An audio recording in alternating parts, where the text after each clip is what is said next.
Welcome, everybody, to WagerTalk Today. I'm Lawrence. Prez and Teddy covers is my co-host. We've got a wonderful show lined up for you today. We got Ralph Michaels with us and Art DiCesare as well. And we got Teddy's big game breakdown.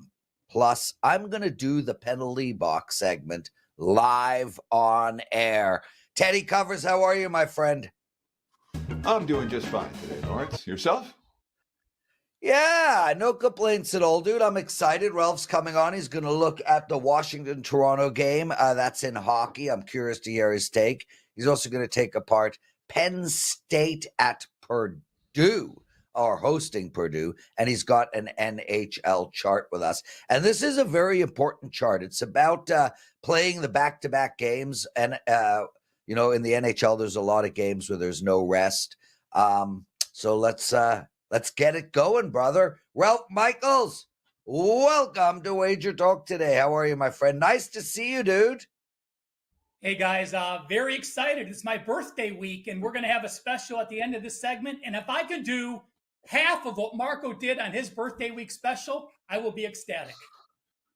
Yeah, high expectations are the bane of happiness, Ralph. So, let's go with 10% of what Marco did, and then it'll all be gravy from there. Okay, so we talk a lot about, and I complain a lot about how, oh my God, I went 1-1 for my clients or 0-1 for my clients, but I won my 5 free picks. Damn me. Well, last night was the opposite. I had a winning night for my clients, and every single pick that I even thought of in my head lost.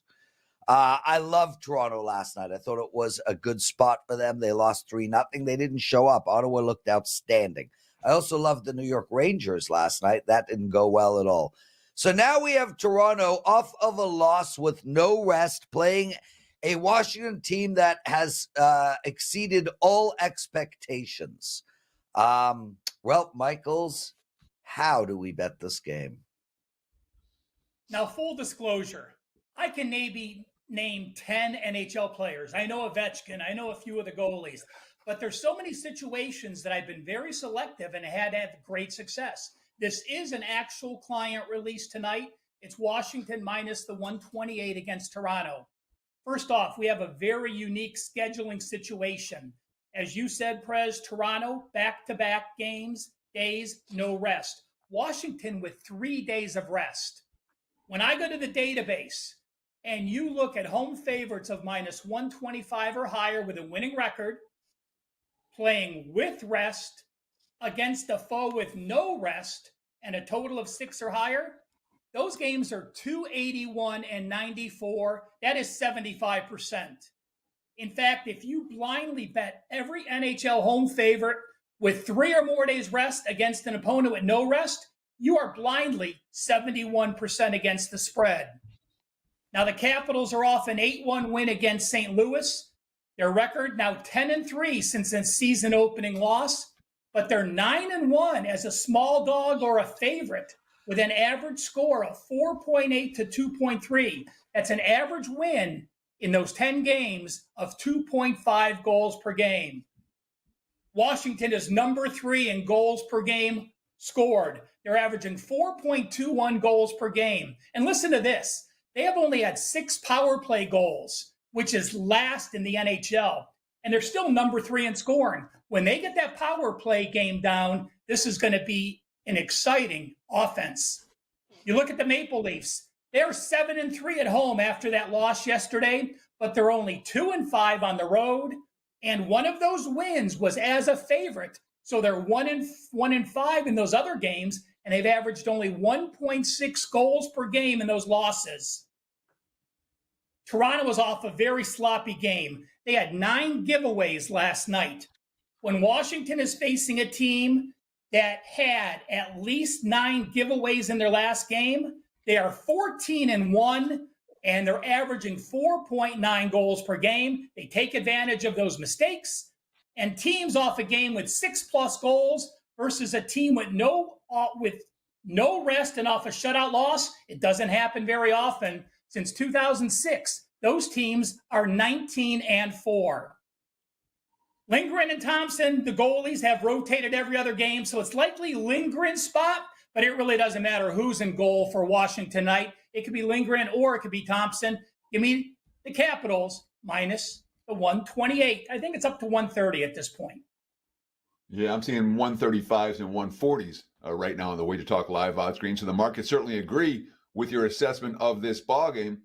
Ralph, at the beginning of your analysis, you talked about an angle, and you said when the total is 6 or less, that it's been very strong. And in my mind, that one in particular didn't pass the smell test. I'm like, why would this trend be better when the total's 6 or less than when the total's 6.5 or higher? Can you talk about that for a minute? If I said 6 or less, Teddy, I apologize. It's 6 or higher. So the reason is you're not facing a stud goalie. So my mistake on my. It might have been 6 or higher. It might well have been me hearing it wrong. But the concept was, why would the 6 goals be different? You might have said it right, and I might have heard it wrong. Happens all the time. Because if you have a total of 5.5, then one of your totals is a stud, and it could be the visiting goalie. So it knocks out some of those wins where a guy has a stud goalie. So that's my take on it. Again, I don't have a lot of years of data with the NHL, but the database has worked very well with these situations. Well, Ralph, I'm just going to throw a couple of statements about this game. Firstly, I really like the under in this hockey game. And I know people think the Leafs are a big high-scoring team. It's just not the case this year, and this team just constantly goes under the total. It's now 5 straight. But, Ralph, head-to-head, I mean, Toronto basically nipple clamps this team and whips them on an iron cross on a regular basis. Yeah, how's that analogy? Washington can't beat Toronto if they knew the score. Does that worry you at all? Again, you're taking it to another level, Prez, and I'm going to just be honest here. I haven't looked at how teams do in a series when you get to a new season or a next. I do look at series versus series if you are in the same in-season records, but going from one season to the next, I don't put that much weight into that. Fair enough. Ralph Michaels joining us, everyone. Exclusive handicapper at WagerTalk and one of the best guys around. Teddy, I just woke up a few days ago to an envelope in the mail, and it had a pen. It must have been from Ralph Michaels. So, Ralph, much appreciated, brother. Okay, so Saturday we got Penn State. They're minus 4 touchdowns and a hook. You like them here? I do. You look at Purdue. And with Purdue, you have the situation where they are a team that's starting to play a lot of young players. They're a team that has got beaten brutally against the toughest foes. Let's take a look at Purdue's top 3 opponents this year. They lost to Notre Dame 66-3. They lost to Oregon 35-0. And they lost to Ohio State 45-0. That is a combined score of 146-3. Well, why is Penn State such a big favorite? Well, Purdue is number 127 in points per game offense, 129 in points per game defense. On the opposite side, Penn State is top 8 in yards per play diff on both offense and defense. Purdue won their opener against Indiana State, but since that time, they're 0-8 straight up. And they're 1-7 against the spread, and they failed to cover those games by 13.9 points per game. If you're worried about laying this number, I went back to the database since 2008. Big Ten away favorites of 22 and higher are 29-13, 69% against the spread. When you have a team that is a home dog of 3 or more, that is off a shutout loss, and we're in the second half of the season, game number 6 and later, those teams only 15-31, 32% against the spread since 2012. And if you have a conference home dog of 14 or more that has lost at least 7 straight games, those teams are 28% against the spread since 2014. And I went back even further.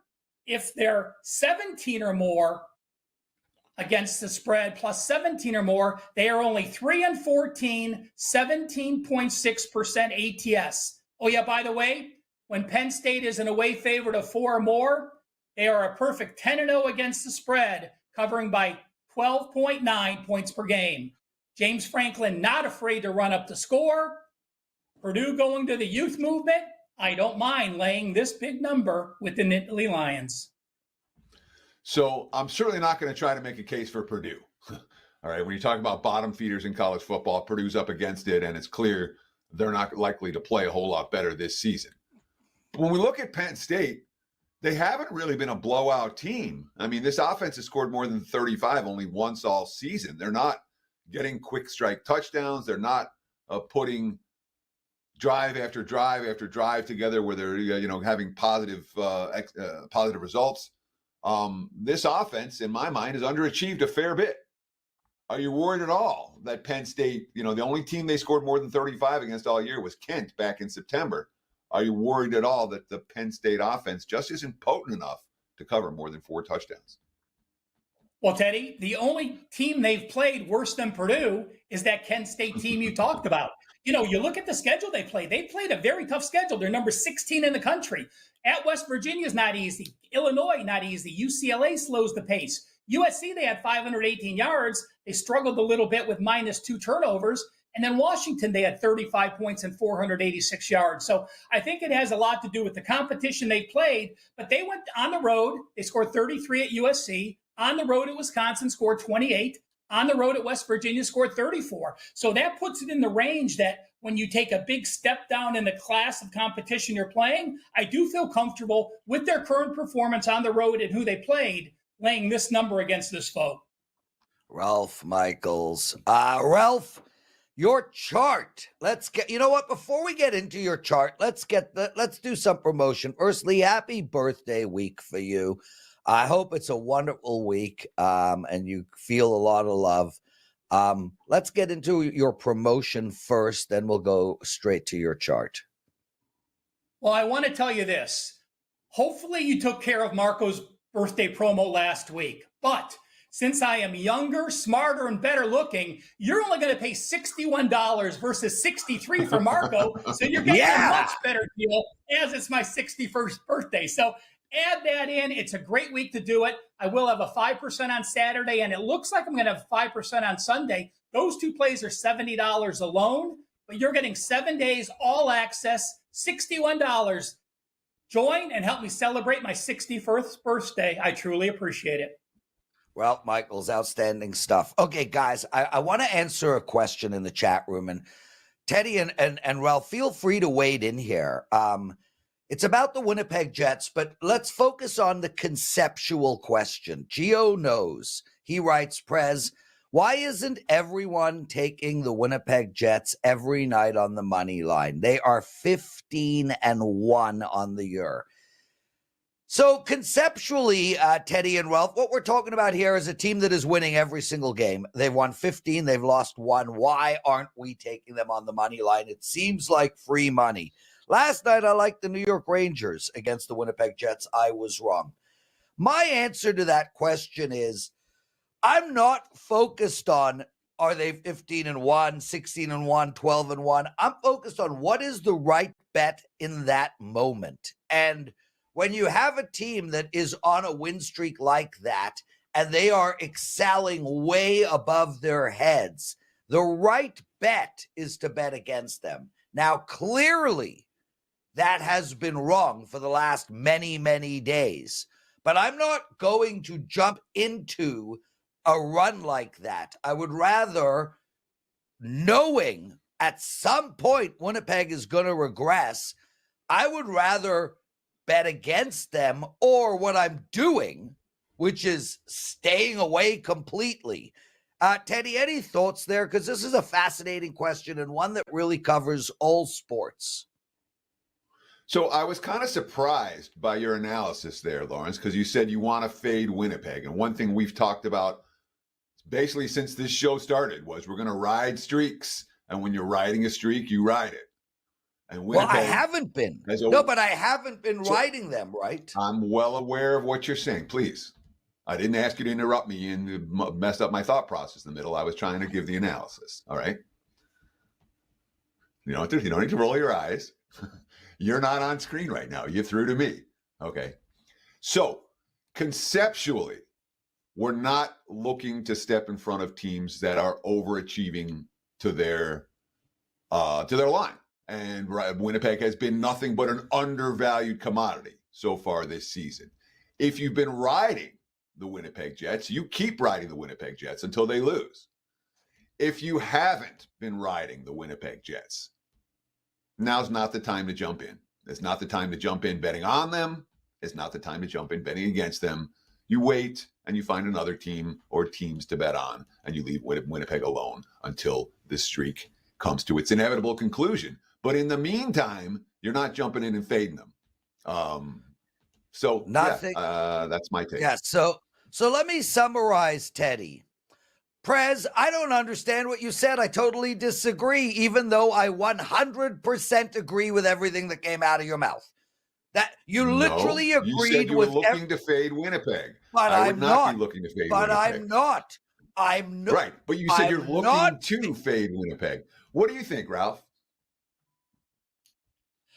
I'm with you, Teddy. I will not step into a streak like that. Same thing. But again, you also are starting to, have so much value against the team. I mean, I'm getting articles, from Action Network or The Athletic and the amazing streaks of the Cavs and the Jets. When the public knows those streaks are available, the value is basically gone, is I think what you were going to say, Teddy. Okay, there we go. Everyone disagrees with me while agreeing with me. Ralph Michaels, let's get into your chart. Well, it's simple, guys. Since I did an NHL game today and the team involved no rest, I wanted to do a chart. This is unrested teams against a rested opponent, at least one day of rest. Take a look at the ROI in units.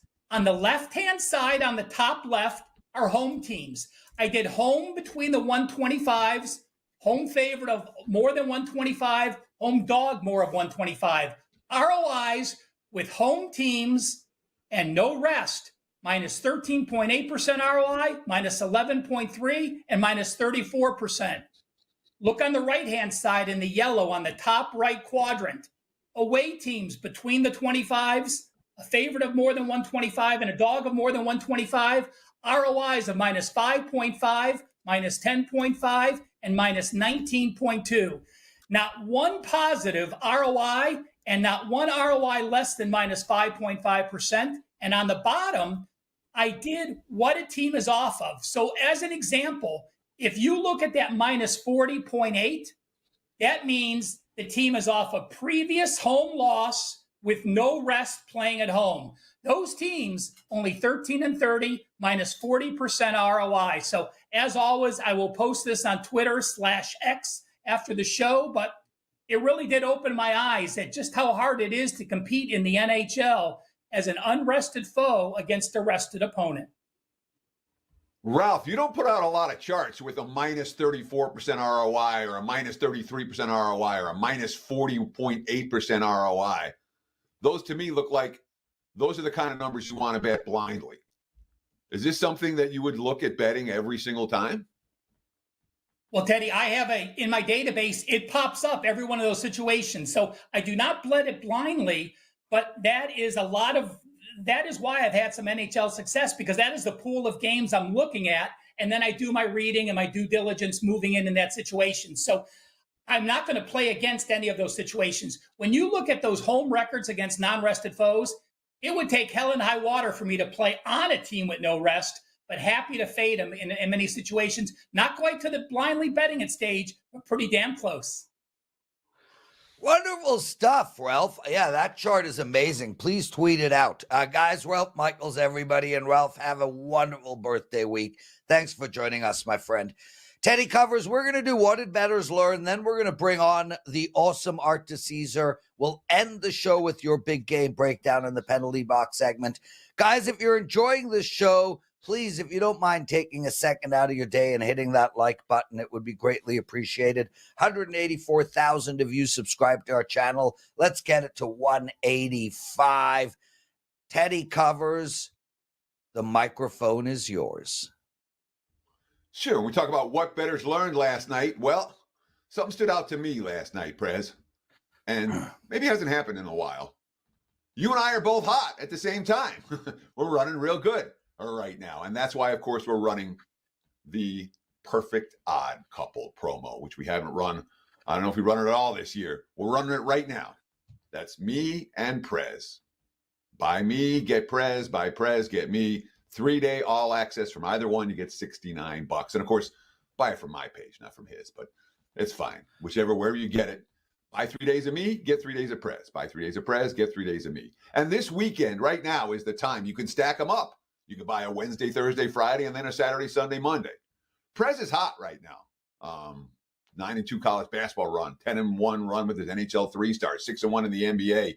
He's won 6 of his last 7 days of betting, 25-13 overall, 66% across sports. Me? Well, I finally heated up. Swept last night, 86% all sports run over the last 3 days, and I'm primed to do more this week. So I don't sell a lot. I really don't. I'm not a great salesperson.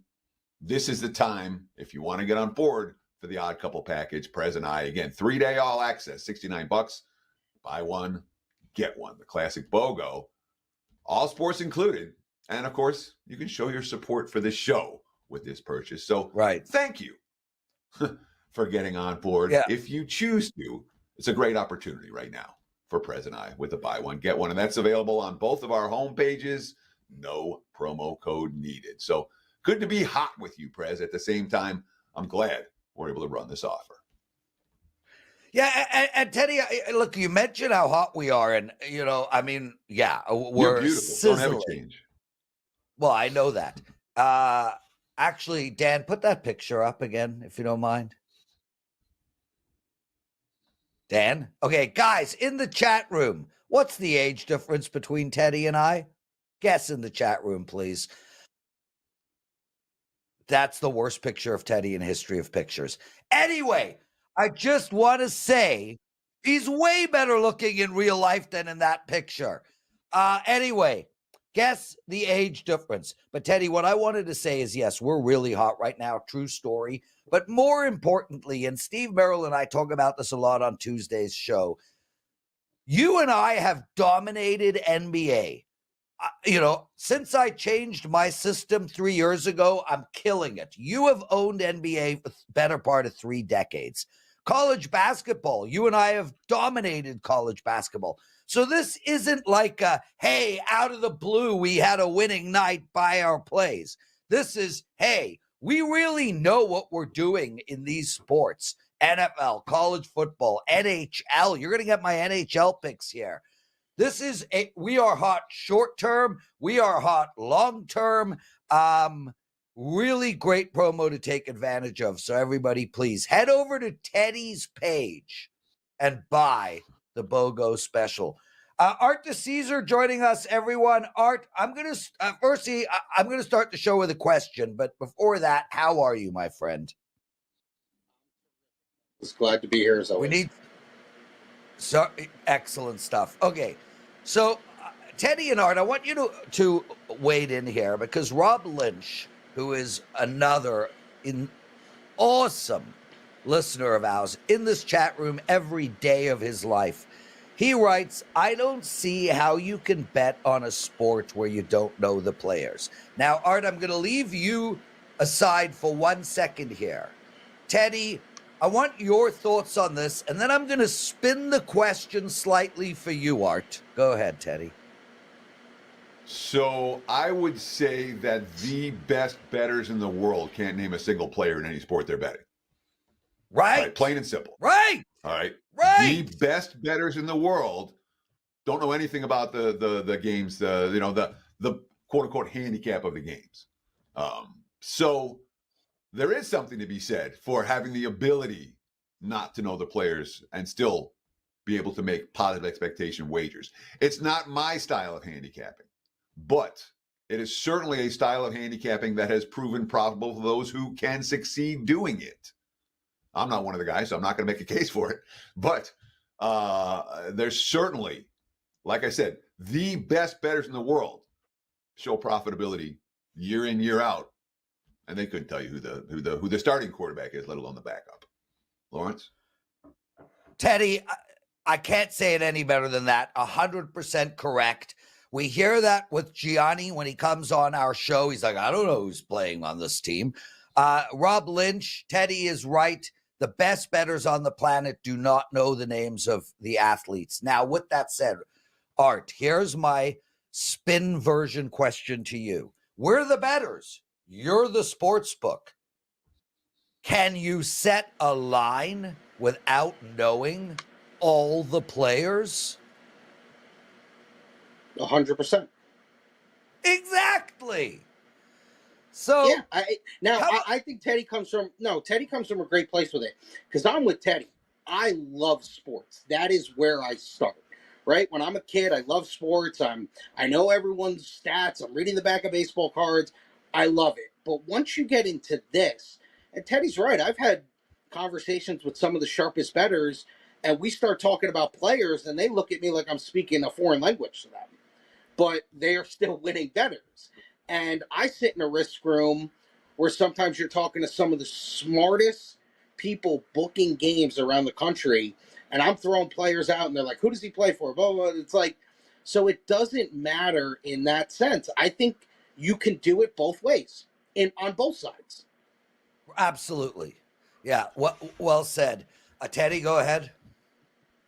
Sure. So, Art, one of the things that has absolutely changed in the betting markets, I'll say over the last 10 years, is at the Westgate Superbook. We didn't know if the quarterback was going to play. You guys wouldn't hang a number on that game. It would be off all the parlay cards. You wouldn't see a number sometimes till Friday, sometimes till Saturday. In the NBA, 2 years ago, we have, Damian Lillard is questionable tonight. That game might well be off the board until an hour before tip-off.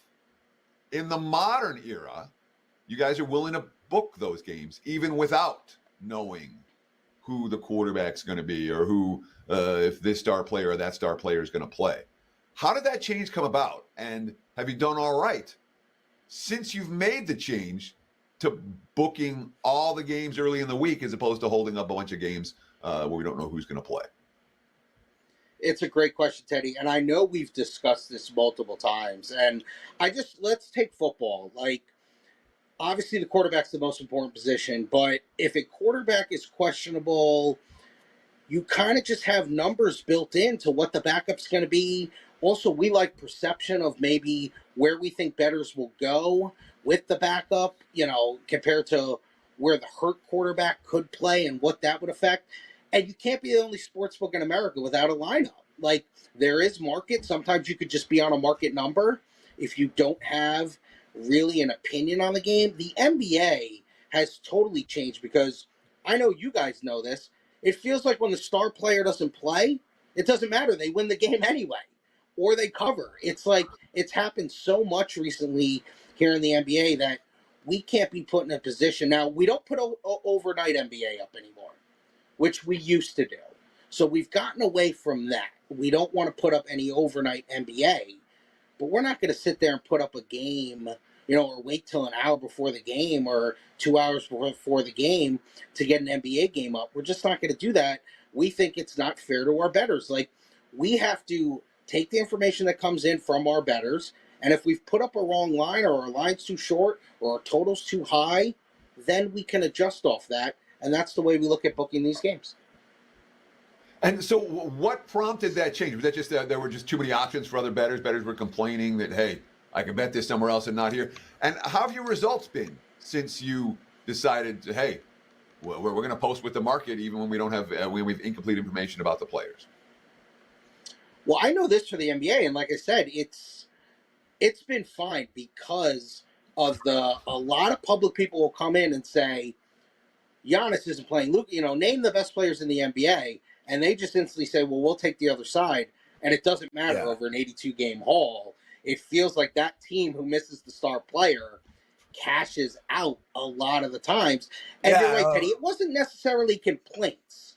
But once again, you're looking at a WagerTalk screen or a Don Best screen or something. There's 50 books you're looking at. We're not going to be the one that has a hole. So that was our thinking is, hey, we're not going to be the ones who aren't going to put up. And I think the industry has kind of felt that way. There are still some books that aren't going to hang a line, and that's fine, but we're not going to be one of those. Art DeCesare joining us. Art, Teddy and I talk about this all the time, and most professional sports bettors talk about this, that star player out first game, bet on. That's a real thing, guys. Like, that is a legitimate, real thing. Your star player is out. You're a bet on the next game, not a bet against. Art DeCesare joining us from the Westgate Superbook. Art, let's turn our attention. Well, let's go backwards and tell me how you guys did this past weekend in college and NFL, and then Teddy will get some actionable info out of you. Well, college has been really good. We've talked about this. It's been good the last couple of weeks, and nothing has changed there. NFL, we finally got back to our winning ways. Now, we had a couple of things that could have really bumped up our winning ways. If Denver makes that field goal, that would have been huge. If San Francisco loses outright, that would have been huge. So those two results, San Francisco squeaking out a win, it was still good for us with Tampa covering, and obviously Denver covering was still good for us. But if we could have got one of those outright wins, especially Denver would have been almost $100,000 swing towards the positive for us, even though it was a positive game. But we got back to our winning ways on Sunday, which we like to say. Well, let's talk about this week's action in NFL and college football. Art, let's start in college. Talk about where you've seen the money flowing. Who do the pros like? Who do the Joes like? What game's going to be on all the parlay cards in college this week? Anything stand out to you? Arthur DeCesare at ArtDice21 on X. Yeah, let's just look at the public. It's not been a lot of public stuff this week, Teddy. I think the most public thing I could throw out there is BYU -3 against Kansas. Now, USC and Oregon are very popular in a lot of money line parlays, so it'd be nice to get one of those to lose outright. Probably more USC because I don't feel Oregon will lose, but if we could get USC to get picked off against Wisconsin, that would be huge. A lot of sharp stuff has come in. Look early in the week, like games like tonight, we've seen some support for Akron at +15. We've seen some over in that Kent State Miami Ohio game, 46.5 to 47. On Friday, some UCLA support at +4. They're at Washington. That's now 3.5. Now, when you go to Saturday, Texas A&M's seen a lot of under money. It was 55.5, now 54.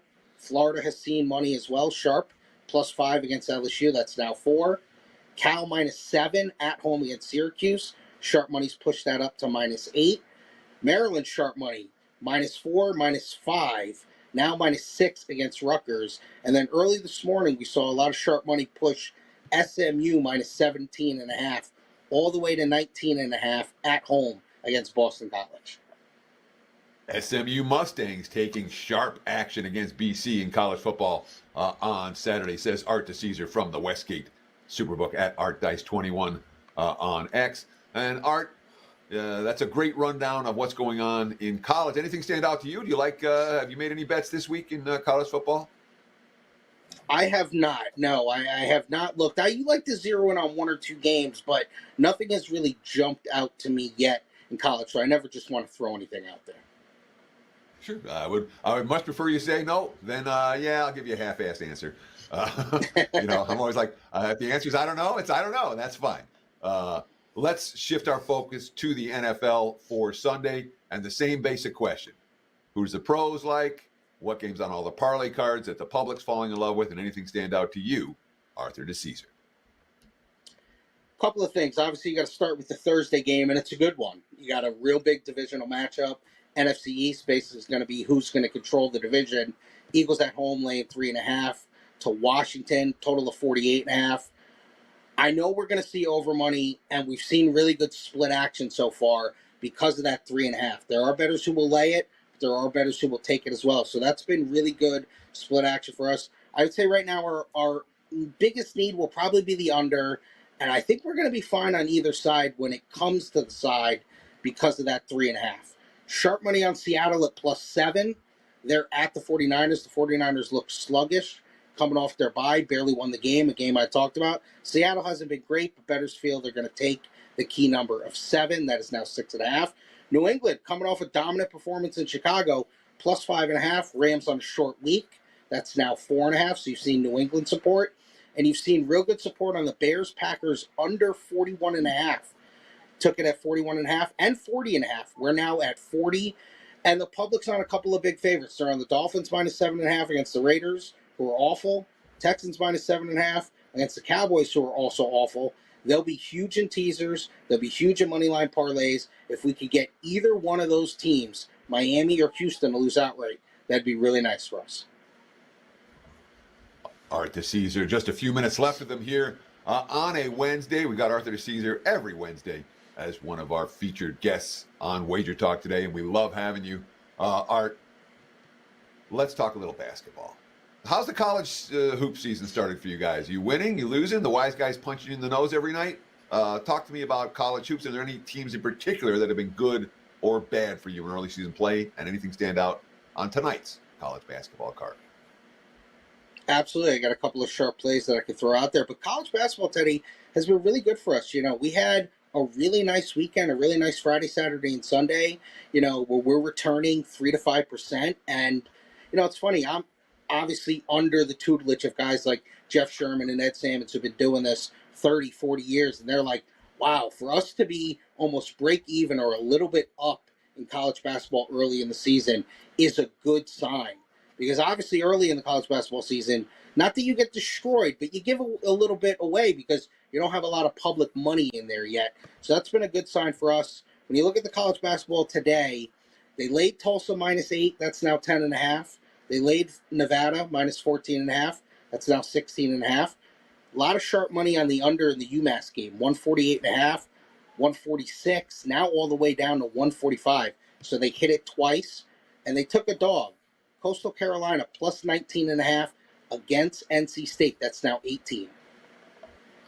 Art, we spoke at the beginning of the show about the Winnipeg Jets. Are people stepping in front of them right now? What kind of bets are you taking on their games? Was everybody on the Rangers last night, or are people just walking up to the counter and blindly betting the hottest hockey team in generations? Well, the public is going to lay a short price with the Rangers. When you see a good team like the Rangers at home laying $1.25, $1.30, you will see that. But Prez, I take it from a different angle. I get the whole you don't want to step in front of a hot streak or anything. I'm looking at it more from a futures market. If you like Dallas or you like Colorado or you like Vegas or another team in the West, you know what I mean? Like they're gonna keep pushing the Winnipeg price down, and maybe you'll get a little bit of value on a team in the West. Listen, it's a great start, but we know once you get into the NHL playoffs, it's a crapshoot. So maybe you can find some value on a team that you liked, and you might have missed a number. Maybe you get that number back or even better. Great point, Teddy. We've got just a few minutes left here with Arthur DeCesare from the Westgate Throughbook. Art, before we let you go, I want to talk the association. How's NBA been for you in early season play? You guys getting beat up? You guys winning big? You guys breaking even? And talk about tonight's card, what you're seeing, what you're hearing.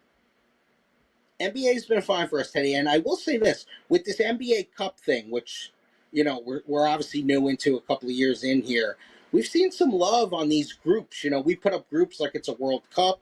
I'll say the biggest group love that we got was the Pistons to win their group outright at like 12-1. Obviously, they had a big win last night. Obviously, a little controversial, but a big win in their group. 4 big favorites tonight. Knicks, Celtics, Thunders, Cavs, all basically 9 to 15 points. We need one of them to lose outright. You see a lot of public people come in and bet heavy money line favorites in the NBA. 4, 5, 6, 7, 8 teams, and just ride that way. So we need one of those big 4 favorites to lose outright. Art, what do you personally like in the NFL? And then we got to call it a show. I lean Cleveland this week. I like Cleveland in the spot. I know that the Saints came off the coach firing, which that was the move last week. We know that.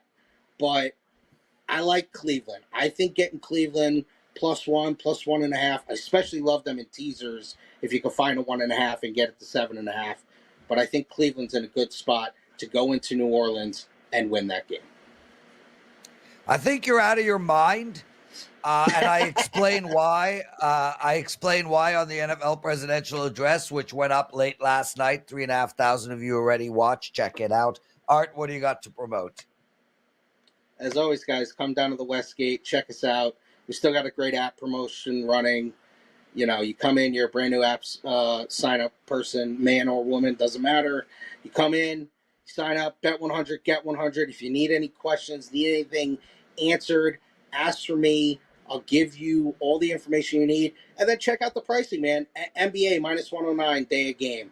On Mondays, NFL -108, college football -109, running all week. So we always got a lot of good things going on. And as always, if you ever have any questions, you can reach out to me on Twitter X, whatever you want to call it, and I'll answer any questions. Wonderful stuff, Art DeCesare, everyone. We still got more show. Teddy's big game breakdown in the penalty box segment. Teddy covers.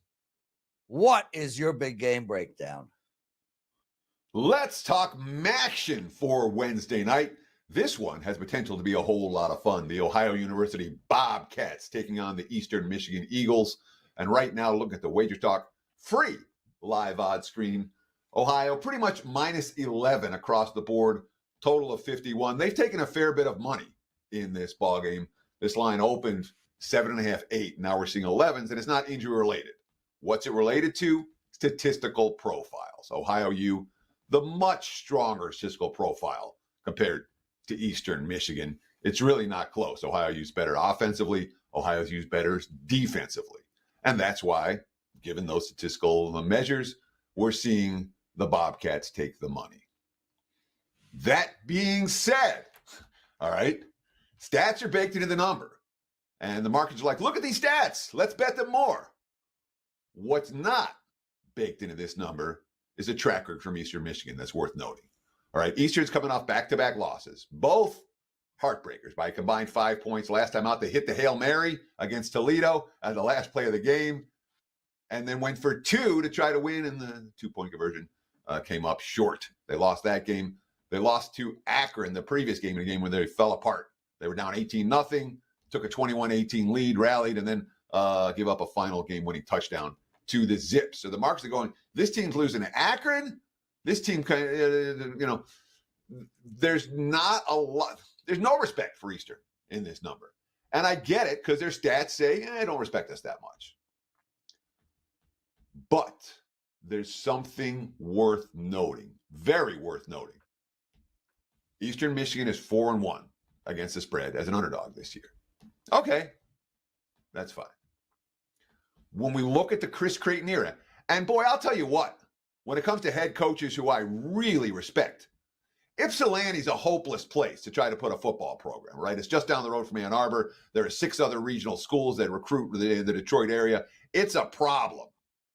This is a bottom feeder program. In the Chris Creighton era, they haven't been. It's mediocre to good. I talked about the record as underdog. They're 4-1 against the spread of dogs this year.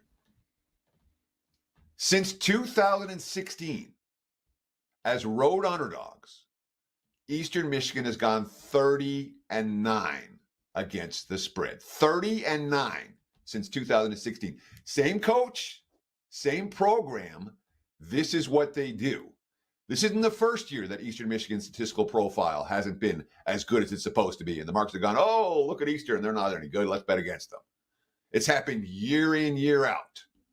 When you've got a coach and a program with a track record that's 30-9 ATS as road dogs, winning in that role this year, and everyone that you talk to, like, oh, look at the stats. Ohio's way better. Maybe they are, but Eastern finds a way to hang around. Client play for me. I'm taking the Eagles plus the points, and I've advised my clients to do the same. There's your big game breakdown. Back to you, Mr. Prez. Don't buy it. You just got it here for free. Appreciate the likes and follows and comments very much as well. Lawrence? Teddy covers. Say goodbye, my brother. Wave. Wave. Bye. Teddy covers, everybody. What a show. Okay, guys, it's time for your penalty box segment for Wednesday. Let's get straight into it. I got 3 NHL bets to give out, and let's start right off the bat with the Pittsburgh Penguins playing the Detroit Red Wings. And really, guys, bottom line here is I like the under in this game. It's a 6.5 on board. And if you've been playing my client plays all year, you know I like to bet Detroit under the total. They are 6-8 to the under this year. And you look at this Detroit team, and they've scored 1 goal in their last 2 games. 1 goal in their last 2 games. They have scored more than 4 goals once in their last 6 games. This Pittsburgh Penguin team, they also just scored only 1 goal in their last game against Dallas and have scored 1 goal in twice in the last 3 games. There's not a lot of defense coming out of Pittsburgh, but I don't think Detroit can take advantage of that. Please take the under. Now, before we get into our next game, I get a lot of questions asking me, Prez, what is Flex Picks? So we have a new program over at WagerTalk called Flex Picks. And basically how it works is simple. If you want to buy an all-access pass to to one handicapper a day for every single day of the month, it's $39. That would cost you $1,170. If you buy Flex Picks, you pay $269, and you can buy a different handicapper every single day. So it is a massive savings. And this is really by popular demand. People have been emailing us all the time saying, hey, if I buy every single day a different handicapper, but I can't get a deal. If I buy a month of a handicapper, I get a deal. This is what we're doing for those people. So if you want to buy me one day, Teddy another day, Steve Merrill a third day, Marco a fourth, buy our Flex Picks package. It's the best way to buy plays over at WagerTalk. Okay, let's get into Toronto and Washington. And guys, I'm going to make this really easy. We took the under in the Pittsburgh-Detroit game. We're going to take the under in this game as well. The Toronto Maple Leafs are 5-10-2 to the under this year. This is a team that is playing to the under every single night. It's now 5 in a row. Most of them haven't even been close. 3-0, 4-1, 3-1, 4-0, and 1-2. Washington has played to the over this year, 8-6. But on the whole, I think this is a team that will regress scoring-wise and start playing to the under. I really like the under in this game. This is the one play that missed my card, but it is probably my favorite bet that I am not making. Lastly, we got Carolina going into Utah, and I'm going to make this really easy. Carolina just played Colorado and Las Vegas, 2 teams that are contending for the Cup. Now they're playing Utah. This is a bad spot for Carolina. It's hard to get your emotions up game in and game out. We see this all the time with these great teams. They beat each other and then they lose to shit. Utah shit. It's plus 170. That's the bet. I like Utah as a real live dog. That's the penalty box segment, everybody. Make sure to buy those Flex Picks. Also, I have 2 college basketball, 1 NBA, and 1 NHL play up for my clients tonight. Lots of love, and we'll see you all tomorrow.